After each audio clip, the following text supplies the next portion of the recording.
देवो महेश्वर गुरु साक्षात् परब्रह्म तस्मै श्री गुरवे नमः।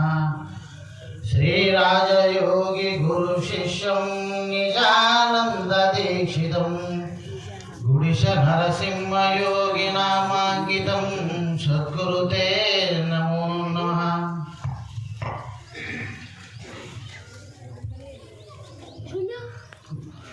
ఈ 16వ వార్షికోత్సవం గురుస్వామి గారిది మరియు 10వ వార్షికోత్సవం ఆలమ్మ గారిది సర్వాధ్యక్షులు వహించిన మాతకు నా అమ్మకు కళంబకు మరియు మంగమ్మకు కూడా నా పాదవందనము. అట్లా అధ్యక్షులకు పేరు పేరున ఉన్న పెద్ద గురువులకు అందరికీ నా గౌరవ ఇష్టక నమస్కారం తెలియజేస్తూ అట్లాగే మా సోదర సోదరులకు కూడా నా హృదయపూర్వక నమస్కారం తెలియజేస్తున్నాను. ఈ కార్యక్రమం జరుపుటకు 16వ వార్షికోత్సవం మరి ఆలమ్మ గారు 10వ వార్షికోత్సవం సందర్భంగా ఈరోజు గురు పూజా కార్యక్రమం జరుగుతున్నది. ఇప్పుడు పెద్దల చేత అందరూ ఉపన్యాసం చెప్తున్నారు. అసలు గురువులు ఏం చెప్తున్నారో పరిపూర్ణమనగా సాంఖ్యతారక మనస్క మహావాక్యములే కాదు, చెప్పుకున్నటకు ఇది ఒక మార్గమే కానీ పరిపూర్ణము నిజం కాదు. ఎందుకంటే దీక్షిత సిద్ధాంతంలో వారు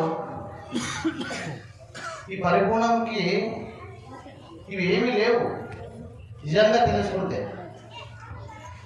పరిపూర్ణం అనగా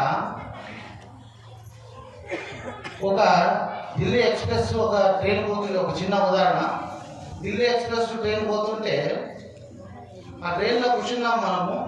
కూర్చుంటూ మనం ఢిల్లీ ఎక్స్ప్రెస్ పోతుంటే కూడా చిన్న చిన్న స్టేషన్లు జరుపుకుంటూ అది దర్శించుకుంటే పోవాలి.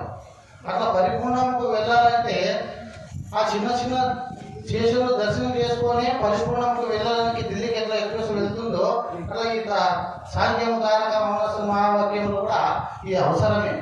ఎంతవరకు అవసరం అంటే ఆ పరిపూర్ణ మార్గములకు వెళ్ళడానికి ఈ సాంఖ్య తారక మనస్సు ఈ వెన్నెలతో కూడినవి కానీ ఈ పరిపూర్ణముకు సంబంధం ఉండి అంతవరకు దేవుడని నిలబెట్టినారు. అన్ని మత సిద్ధాంతాల వాళ్ళు కానీ ప్రభావితకు సంబంధించిన మతముల వాళ్ళు కానీ ప్రతి ఒక్కరూ ఇదే బ్రహ్మం అని అందుకే నిలబెట్టినారు. మన అసలు స్వతంత్ర సిద్ధాంతంలో అది కాదు.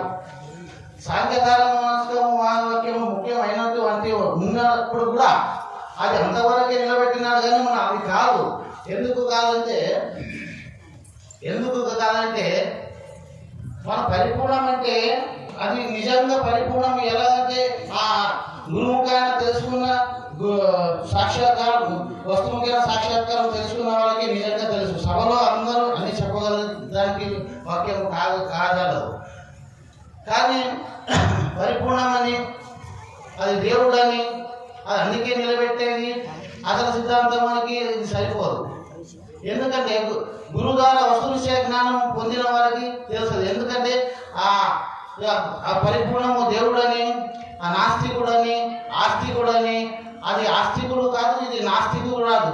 రెండింటిని తెలుసుకునేది ఏది ఆస్తికుడు ఏది నాస్తికుడు అంటుందో దాని మార్గము తెలుసుకొని ఇది ఎట్లా తెలుసుకున్నది ఏది అంటుందో ఇది నాస్తికుడు ఇది ఆస్తికుడు అని ఇది దేవుడు అని ఏది అంటుందో దాని ఉనికిని తెలుసుకొని దాన్ని విడిచినవాడు, ఆ ఎరుకని విడిచినవాడు, ఆ ఎరుకని ఎలా విడవాలని గురువు కన్నా తెలుసుకున్నవాడు పరిపూర్ణుడు.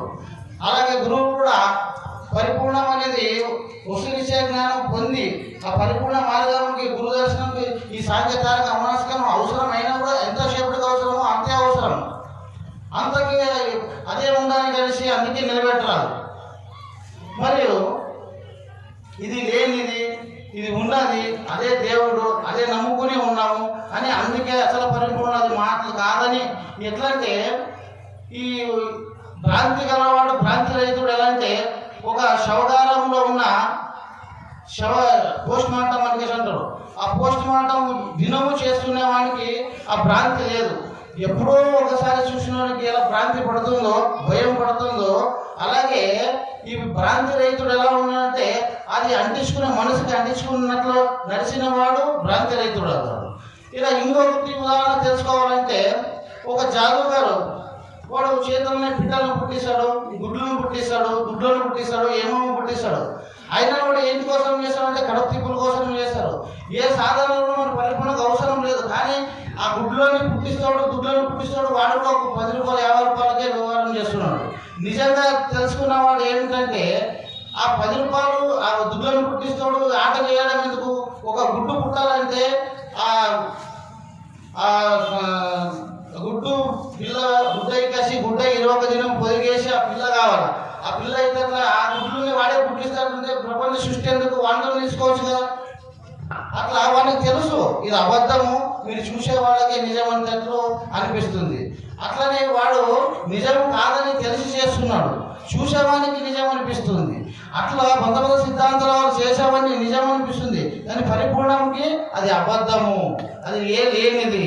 తాదేని ఎరకను తాను ఎట్లా విడవాలని గురుముఖాన్ని తెలుసుకున్నవాడే పరిపూర్ణుడని నా ఈ 2 వాక్యాలు ముగిస్తాను. జై సద్గురు మహారాజుకు జై.